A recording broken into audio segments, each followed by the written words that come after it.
This is a new day to try to get right. This is a new day to get on track. Yeah, that's life in football. This is a new day to live your life. This is a new day to try to get right. This is a new day to get on track. Yeah, that's life in football. It's life in football. We are life in football.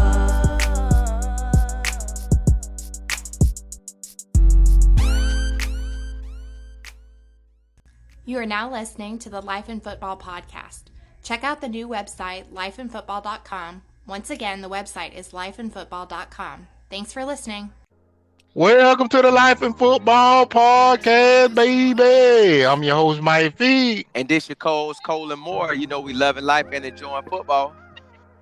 We got a top-notch ball on the line, represent Gaston County. And when I say he was a legend, he was a legend in my eyes 100%. This is a guy I played football with from middle school to high school. And I'm going to say it like this. He was one of the fastest guys in the Big Bend area. If you don't know what the Big Bend area is, that's the Tallahassee, Gaston County, I would say Leon County, Gaston County, South Georgia, Liberty County, Wakulla. It's a lot of counties in the one, Madison, Suwannee County. And he was really the best running back coming out that year. We had players that year, y'all, who went to the NFL. We had guys like Kobe Smith, who was in the NFL. William Gay, Ernest Sims, first round pick. Antonio Cromartie, first round pick. But by none, Anthony Nitro Battles, he was one of the best athletes coming out that year. Now, we had a top player on our team as well named Dakota Fad, but Anthony Battles, he was the name known, I'm talking about, like, at the top of the list. That was him. He was one of the fastest, quickest, and explosive running backs I done seen in person. I don't care what anybody else say. I'm telling y'all the truth. When he was in Little League, he tore up the scene. That's where the legend started, with the Florida Inn, down there at the Jackson Heights Little League organization program. He out there tearing up the scene. Then he came to middle school and did the exact same thing for the Carter Pelmo Middle School football line. And that's why I started blocking for him. I'll never forget, we were playing a game, and the referee came to him and said, "Hey boy, pull down your pants." So I got kind of defensive because this is my partner. So I stepped in front of him. I said, "Man, hold on, what you say?" He said, "Man, no, man, let's pull down it." I said, "Yeah, don't do that, man." But you know, that's just my protective mind because I was already blocking for it. And the man said, "Man, you running like you got a motor." And I ain't gonna say the rest of it, but he was like, man, pretty much he was saying, "You running like you got a motor in your behind." He said something else. I ain't gonna say that though. But it's funny now looking back at it, cause I thought the man was trying something crazy out there on the field, but he was running just that fast in the middle school football game where the referee was like, "Man, this kid, he was running out of control." And then move on to high school. He did the same thing, y'all, running all up and down the field. A true sprinter, a true speedster, a true running back. Hard nose. I'm talking about when you hit him, you run up on him and you think you finna just give him the lick. There's another story. We playing Wakulla War Eagles. Amp Battles running the ball. He come around the edge. He running to a defensive back. I don't know if he gave the man a concussion or what. The dude laid down, man, on the ground. I think he started having a seizure. The man couldn't even move. Amp Battle ran into him. But see, I already knew what time because I was seeing him every day in practice. But see, me and one of my linebackers named Mickey Baker, we were trying to take his head off because we were mad every day because he was running full speed just like this in practice. And we're like, "Man, what you doing? It's practice." But honestly, we didn't realize it at the time. He was making us better. And then move on to the track season. Amp Battle was out there whooping everything on the track, y'all. I'm talking about everything in Tallahassee, anything in North Florida. He was whooping it. And I was almost on the sideline taking bets, ready for the race. I was running track too, but I was ready to watch his race every time. And I was almost like his bodyguard still at the track field, because I'm trying to get down to the end, like, watch this. But this is just a little example to show y'all the type of talent that he had. Now, he tried to go on to college. He tried junior college and other things, but it just didn't work out. And I honestly believe he would have been a great college running back if a school would have gave him a chance or gave him a scholarship. I know for a fact if our head coach would have put in a little more effort and a little more work to get this guy a scholarship, hands down, he would have been the best on the team and a starter wherever he would have went. But without further ado, this is the story of Anthony Nitro Battle. What up, Nitro? How's it going, man? Good. Hey, man, listen, it's a blessing to have you on, because Mike been telling me about you ever since I met him in 2004, man. I always heard, boy, Nitro, boy, that boy. So, hey, man, it's good to have you on. It's good to officially hear you and get to hear your story, man. I want to hear it straight from you. So, with you tearing up the field since you was in elementary all the way through high school, man, when did you actually know that, man, you was just that special like that? When did it click? Like, man, I got something. All right. I'm gonna take you back a little bit now. It went elementary. I ain't hit it to middle school. It was middle school when I actually hit it. When I tried to hit it, I was at I had just transferred over from Havana Middle, because back then CP was overcrowded. So we had to go to Havana Middle from St. John to Havana. I went into sports then, but then once my parents got me transferred over to Carter Paramore, I tried to come over and play football, and Coach Green said it was too late. You got to wait this one out. I never forget Cato Foster. We riding by right there by the bus garage. He said, "Man, y'all boys, come on down here and play." Right then, it set it all off right then. Like Mike Field said, Florida, set it off right there. And I fell in love with it. I fell in love with football right then. And then I went on to the middle school level. Okay, now I got to keep my grades up and everything for me to make it to the next level and keep playing, doing what I love. So I kept going, keeping my grades up and kept going. But it started in middle school, and the education part was a key, which back then I didn't care about no education really. I just wanted to get through school. But once I knew what I loved to do and what I wanted to do, I knew I had to get that education first before I could get my foot on that field. Boy, I love that. I love how you lay that out. See, and that's what we tell the players all the time. You got to have that education before you can do anything. You got to have it. You got to have it, because they're going to have you studying the playbook so hard anyways. You got to know what's going on. So you need everything that you're learning to help you with everything that you're going to be running into. But so that's when it took off for you. Now, when did you get into track? Because Mike say, like he just said at the beginning, you'll get out there and blow everybody off the track. So when did you get into track? Oh, man, it all happened around the same time. I tell you no lie. It all happened middle school. It happened for me middle school. I wish I would have got started earlier. But I didn't have that push. I didn't have nobody to push me and lead me and guide me into that right direction. I almost like just picked it up on my own and then had people pushing me as I went on. But it all happened in middle school. And then, oh man, once I hit high school, it was a wrap. You hear me? when I hit high school, it was a wrap. I knew what I wanted, and I knew what I was going for. And then I had certain people pushing me, especially when it came down the track. Never forget him, Coach Smith. Pushed me to the limit. I was just a freshman, pushing me to the limit, and I was always going. I was always going when it came down the track. I was going, and he made everything competitive.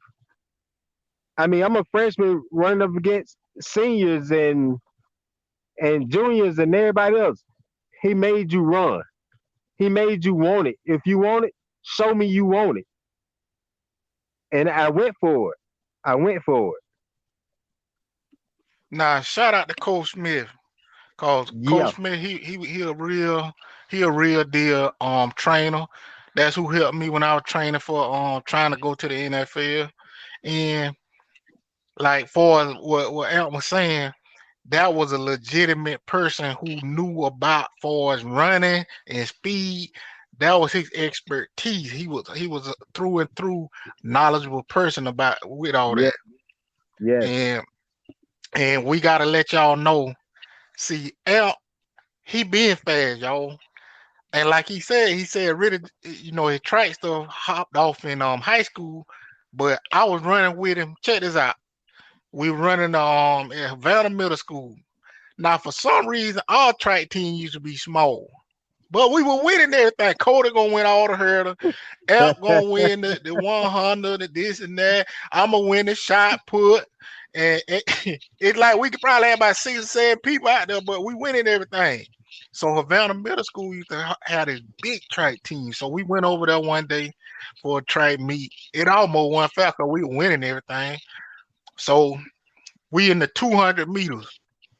It was me, Aunt Batters, and the boy from Havana. So we running the 200. So for some reason, me and Aunt, we just leaving the boy from Havana. Aunt Batter say, all right, Fig, I'm finna leave you. It's We in time to middle school go. now. It's He time said, to time go. to go. I'm finna leave. And he dipped on me. And all I did was just looking at his back and he run down there like, oh, that's my boy. Well, at least I'm beating the other dude. But that would help Battle, man. Just speed. Y'all, we gotta get into this. They used to call him Amp Nitro Battle. One of our announcers, named Tim Brown, good. He really jumped that off, Nitro Battle. Yeah, he So did. Amp, do you remember when he started with that? Like when he started that name? My ninth grade year playing JV. Cause everybody would call me Boom Boom. Cause that was my name in middle school. It was Boom Boom Battles. Cause I'm a hit, and I'm gone. It was like boom boom, I'm gone. And then but he came back with Nitro. After he seen me I hit and I was gone. Nitro Battles, who is that guy? And then he started that was it. It was on and popping from there. It was on and popping. And now see, we also got to get into the hood races. So for anybody out there who may not be familiar with the term I just spoke on, a hood race is when you get everybody in the neighborhood out there and you putting bets down. And you getting the fastest dude from this neighborhood, the fastest dude from that neighborhood, and everybody around and watching. But what I'm talking about is the legendary hood racing. Amp Battle was a part of that. And I got to give a shout out to his mama because she used to come out there to some of the races. And Yep. I'll never forget one day we met at the track field. It was a whole lot of people out there. I didn't even know Amp Battle mama knew me. Now she didn't say my name, but she came over to me and was talking. And she was like, she said something about football. So that what made me know, okay, she know kind of familiar with who I am. So she like, we need to go, sister. We gotta go. So for some reason, something spooked her before the race started where she wanted to go. I like, no, mom, I got it. I got it. So she was like, after this right here, we leave. The man mama up there, y'all, at the race. Everybody, it's probably about 60 to 70 people up there to watch this race. And this just a little background of the attention and the speed that this guy had known in Quincy, Florida. You can ask anybody about Anthony Nitro Battle, and they'll act like he was Charlie Ward or James Winston, like he went and won the Heisman Trophy. But break it down to the young players, man. Like, far as you having talent and you ain't get to go and live your dream and do your thing in school, kind of let them know how it was for you.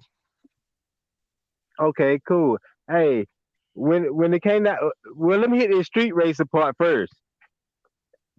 When I hit that first street race, I think I lost just because that was my first time ever racing. I slipped at the line, and because I crossed the line, they called it a race.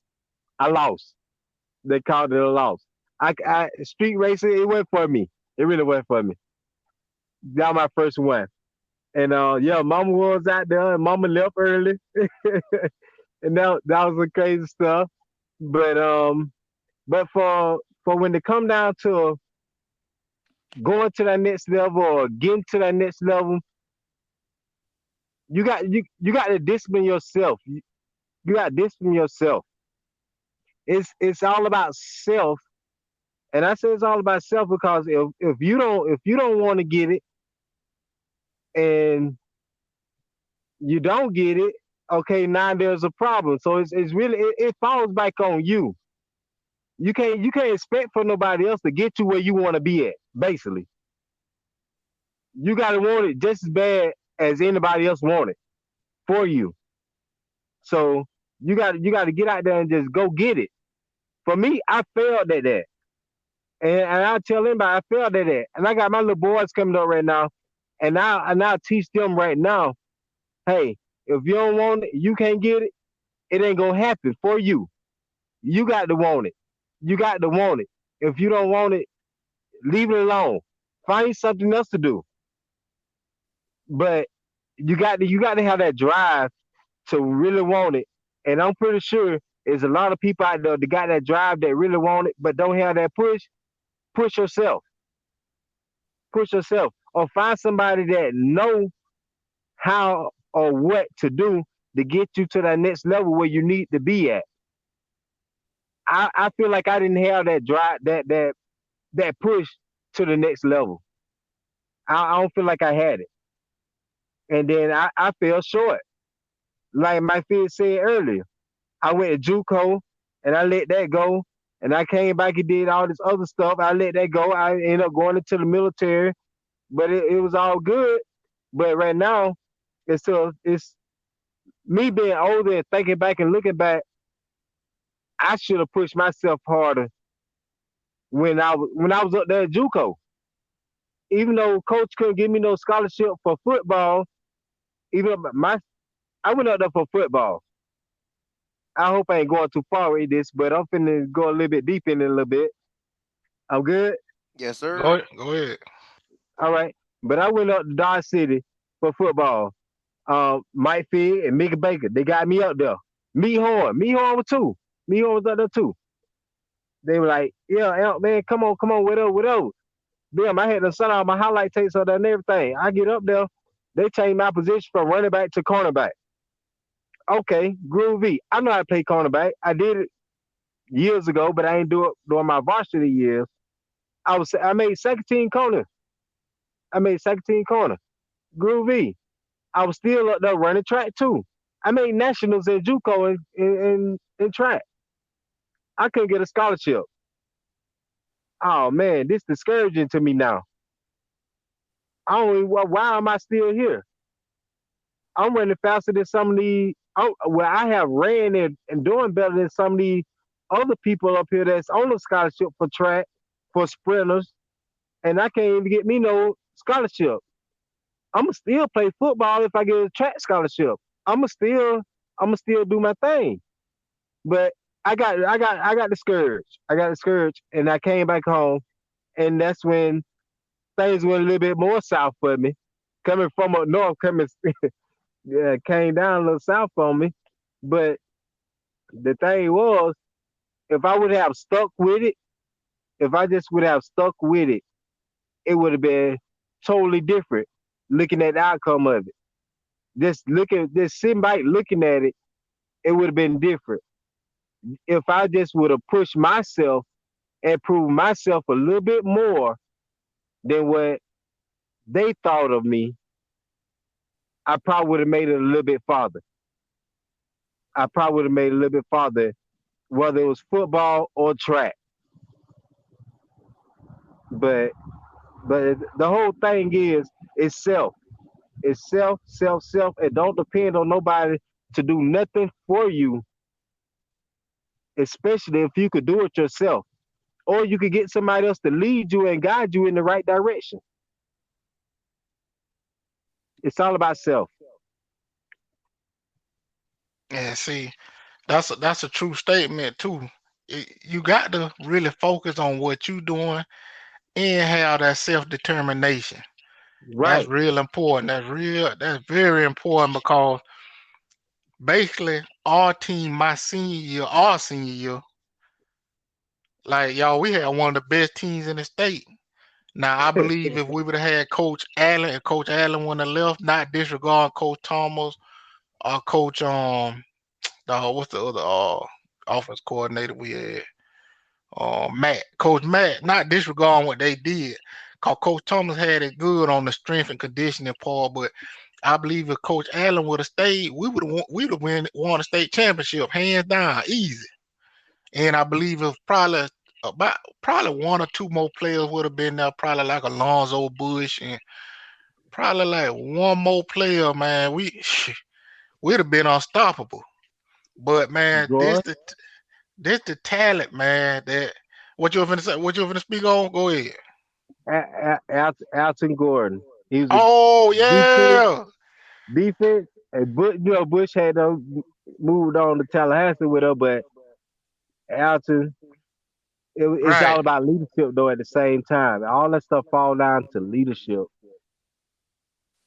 right, right, man. Cause this real important for all young players, y'all.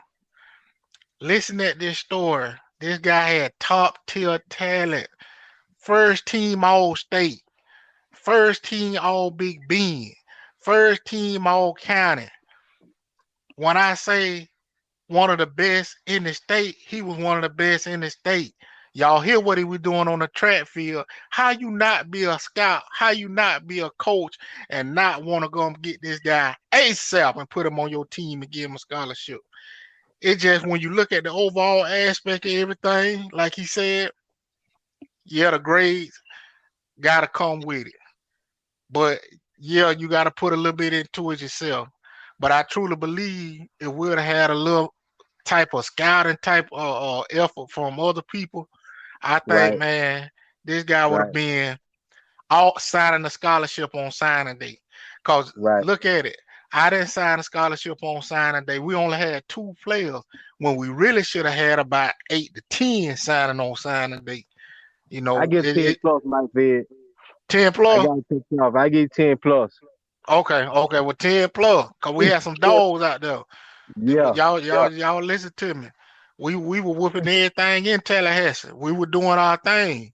But at the same time, it takes some backing and it takes, a little extra effort from others around you and leadership to make paws move. And I just want to say, man, Al Bowden, he like a brother to me. He family to me. I didn't, I was riding with a lot of situations for a ball and school. We had a lot of good time, a lot of fun time, but that's still a brother for life. And I just gotta give a shout out to him. He a husband, he a father, he a son, he a brother, and he's out here doing his thing out here in the world right now. And this just a perfect example. Like I saw that story one time they had on ESPN about a running back from Oklahoma. I can't remember his name right now, but I thought about Aunt Battle when I was looking at that. And it just to show you how talented people are out here in this world that you never really hear about. But you can be a player right out there right now thinking you balling, you finna go to get you a scholarship.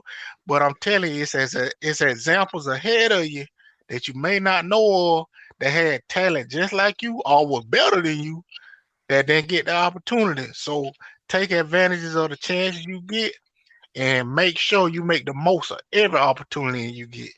And I want to thank Out Battles again for coming on, Anthony Nitro Battle. And I want to give a Man, shout out to him and his family. And I'm going to leave y'all like I always leave y'all. Keep your head up and not down, or else you'll fall to the ground. This is the Life in Football Podcast. Catch you next time. This is a new day to get on track. Yeah, that's life in football. This is a new day to live your life. This is a new day to try to get right. This is a new day to get on track. Yeah, that's life in football. It's life in football. We are life in football.